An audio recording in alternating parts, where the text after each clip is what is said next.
Ayer la Corte Suprema de Justicia de la Nación intervino en un tema de intenso debate en el mundo de, bueno, de quienes se dedican, por ejemplo, o tienen la voluntad de guardar y preservar el cordón umbilical para eventualmente utilizar las células madre en alguna oportunidad.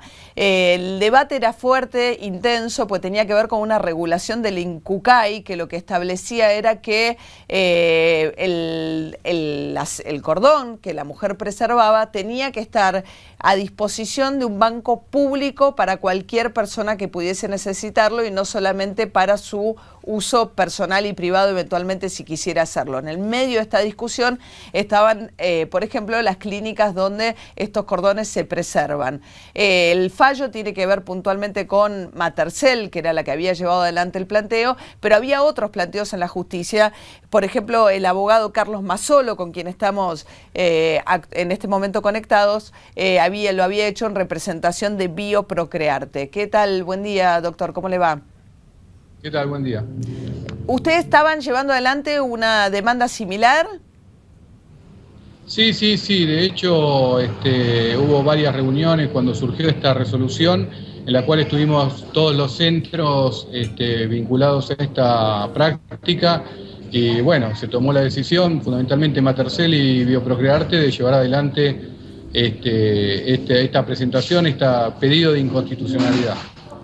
¿Y por qué? O sea, ustedes se dedican, por ejemplo, a preservar los cordones umbilicales, ¿no? De mujeres a las que toman este servicio. Claro. O sea, la ciencia viene diciendo que las células madres son probablemente el futuro en la medicina, ya sea para cura de enfermedades o para medicina regenerativa. Entonces, hay una gran expectativa con este tipo de células madre. Ajá. Ahora, ¿hasta ahora qué venía ocurriendo? Porque hay un banco público, ¿no? Que funciona en un hospital público donde, a ver, empecemos a ver si explicamos mejor el tema. Una mujer va a parir a una entidad pública o privada y en el caso de las empresas que se dedican privadamente a preservar los cordones, ustedes le ofrecen preservar el cordón a cambio de un dinero anual, ¿no es así? Claro, en realidad se hace un procedimiento que tiene un costo y después anualmente se paga una tarifa por la conservación de esas células madres en condiciones especiales y con una seguridad especial. Y esos cordones que ustedes habían preservado, según la regulación del INCUCAI, formaban parte de un banco de datos más amplios y si alguien era compatible con esas células, ¿las podía pedir? No, en realidad el tema es así. Paralelamente al pedido privado, digamos, de los padres, había una captación pública de células madre que generalmente se hacía en maternidades públicas. Se recolectaban, digamos, gratuitamente, gente que lo donaba, las células madre de parturientas de distintas zonas. Mucha gente quiso conservar eso para sí, porque hay una compatibilidad muy grande entre la sangre propia y una compatibilidad al 100% entre la sangre propia y las células madres que están guardadas. O sea que esas células son las mejores células para la persona que eventualmente pudiera enfermar luego para curarla de alguna enfermedad. Pero entonces, el banco... Siga, la preservación.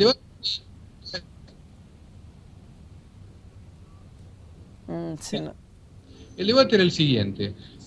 La gente había empezado a conservar sus células madre de forma privada. Entonces el Estado Nacional dispuso que quien conservara esas células madre ponía a disposición de manera obligatoria, lo que es un contrasentido, porque una donación no puede ser nunca obligatoria, quedaba a disposición de todo el mundo. O sea, yo asumía el costo de la preservación de células madre y eso pasaba a integrar un banco público que a su vez está conectado internacionalmente, con lo cual las células que yo guardé para mi hijo, por ahí me las pedían de un país extranjero y yo estaba obligado a dar esas células madre, con lo cual realmente era un contrasentido, una irrazonabilidad importante de la normativa. Eso se peleó, eso se dijo que era inconstitucional porque para que las células madres sean de todo el mundo o estén a disposición de todo el mundo, tiene que haber previamente una donación. Esto lo establece la ley de trasplantes, así para cualquier órgano inclusive. Y entonces, si yo no dono, no hay posibilidad de que eso quede a disposición. Fíjate el contrasentido, se había impuesto por normativa que una donación forzosa de esas células madres a favor de toda la comunidad. Pero la muestra, digamos, las células seguían estando guardadas en estos institutos privados, ¿no? El tema era que ustedes lo que estaban obligados a dar era la información, ¿no? De esas células madres. Estábamos obligados a darle la información y además estábamos obligados a hacer una serie de exámenes de compatibilidad genética que son muy costosos y que, por supuesto, la persona, que no son necesarios para el uso autólogo. O sea, si yo extraigo sangre mía, la guardo y después me la vuelvo a transfundir, no hace falta hacer un examen de compatibilidad. A ver, doctor, me parece que ahí mejoró.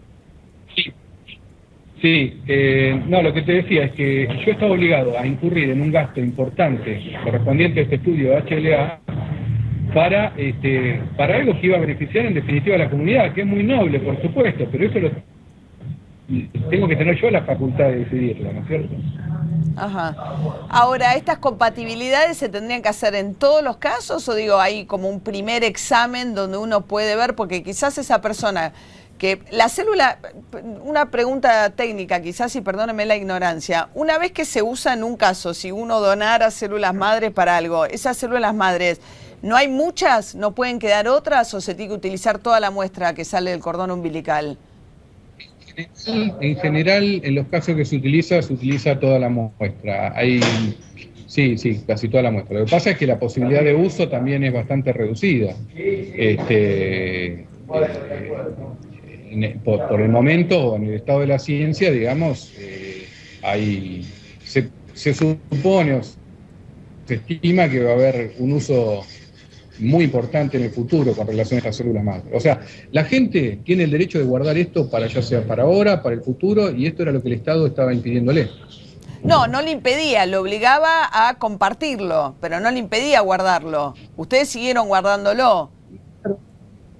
Claro, en realidad nosotros tuvimos que sacar medidas cautelares especiales para que los papás pudieran conservarlas, porque si no, esto se consideraba una violación a la normativa. ¿Entendés? En realidad la disposición imponía una serie de requisitos que en los hechos implicaba que fuera inviable la práctica. También esto que dice, doctor, ¿no? Hay mucho debate, sobre todo en China, ¿no? Que es donde quizás están más desarrollados algunos de estos tratamientos con células madres, donde, bueno, hay médicos que alertan que no hay protocolos respecto de su eficacia, que la eficacia no está comprobada. Es todavía muy preliminar, ¿no? Todo lo que hace al uso de células madres. Mira, yo te comento algo. El debate fue un debate de derechos. No de si cómo va a ir avanzando la ciencia. Ese debate es el que quiso introducir el INCUCAI, que justamente en un momento, fíjate el contrasentido, en un momento habilitó esta práctica o la reglamentó esta práctica y después en las presentaciones judiciales decía que esto no tenía aplicación. Acá el debate es si la gente puede conservar sangre propia o células madre propias o si tiene que ponerlo a disposición de toda la comunidad. Ese fue el debate. Después, las aplicaciones médicas un poco me exceden a mí por ser abogado y no conocer específicamente cuál es lo último que está en este tema, pero este era un debate sobre derechos personales, un debate que tiene que ver, y así lo dijeron los jueces en muchos fallos, que es un tema de qué es lo que quiere hacer la gente. Doctor Mazzolo, ha sido muy amable, ¿eh? Que tenga buen día. Muchísimas gracias, a vuestra disposición. Hasta luego.